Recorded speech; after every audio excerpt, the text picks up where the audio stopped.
reviewing Super Metroid for Super Nintendo. It's come out in 1994. It's an action adventure game. You control Samus, how her name's pronounced. I think it's Samus. And the whole point of the game is you come for this Metroid creature, but it gets stolen right at the beginning of the game by Ridley, and you've got to fight Ridley with only 99% health. You can't win the fight at that point because you're too weak. You've just got to do enough damage and hope he doesn't kill you. I mean, you've got to do enough damage so he flies away with a Metroid, and you live and then just escape, and then you can start the game proper. But that point in the game, no, you can't kill him. But you've got to hurt him enough to make sure he flies away, and then the real game starts. Now about the game's difficulty is hard. I mean, it reminds me of Flashback and Blackthorne. I'd say this is a harder game than Flashback, but it's not as hard as Blackthorne. So I'd say this is in the middle of difficulty out of the three. Harder than Flashback, easier than Blackthorne. But this game is lengthy, there's numerous bosses. And you pick up health along the way. And you really need to, because the game's lengthy, can be 4 or 5 hours long. And you want to, I don't think you have to, but you want to fight all the bosses you can, so when you get the final boss, you've got numerous health, because you'll need it. But there's loads of bosses, and there's loads of health drops, either hidden or in secret places or in easy places to spot, but most of them are hidden, so you've got to find them.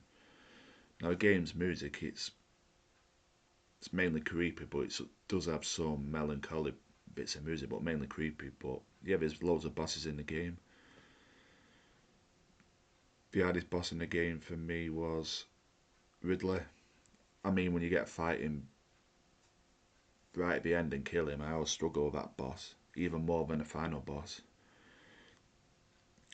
And the game, I think, has quite a few endings, because there's animals you can save or you can just leave them to die. I think so. That's a different cutscene if you leave them to die, so it can affect the ending in a way. And there's 3 endings, I think. Depends how long it takes for you to beat the game.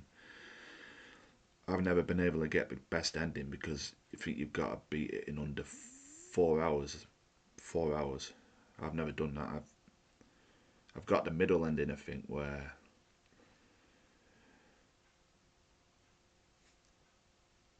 I don't take too long to beat, but I don't get the best ending because I take too long, if you know what I mean. It takes me over 4 hours, but it doesn't take me much longer, so I get the ending that's the middle. And the ending effects, like if you get the good ending, I've never seen it, so you apparently takes her clothes off. Where if you get the middle ending, she takes her glasses off and you can just see her eyes. Where if you get the bad, she doesn't take anything off. But I've got the middle ending. About the game, would I recommend it? Yeah, it's a great game. I prefer Flashback to this game, but the game's fun. It has great music, great graphics, great sound. Difficult bosses. A lot of the bosses are difficult, but the hardest one for me is Ridley. And there is one funny boss right at the beginning of the game where I think he may be the first boss or second. Every time I fight him, I always think in my head, feed me Seymour, because that's what the boss reminds me of.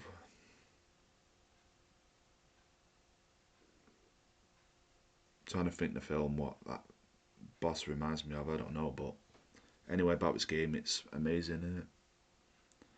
I give it an 8.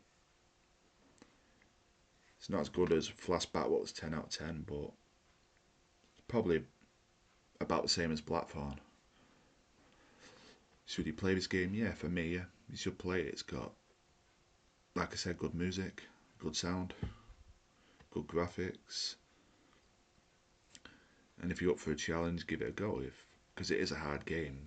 Because if you're not good at gaming, maybe this isn't a game for you. But the save features, just like the other two, Blackthorne and Flashback, and it reminds me of them.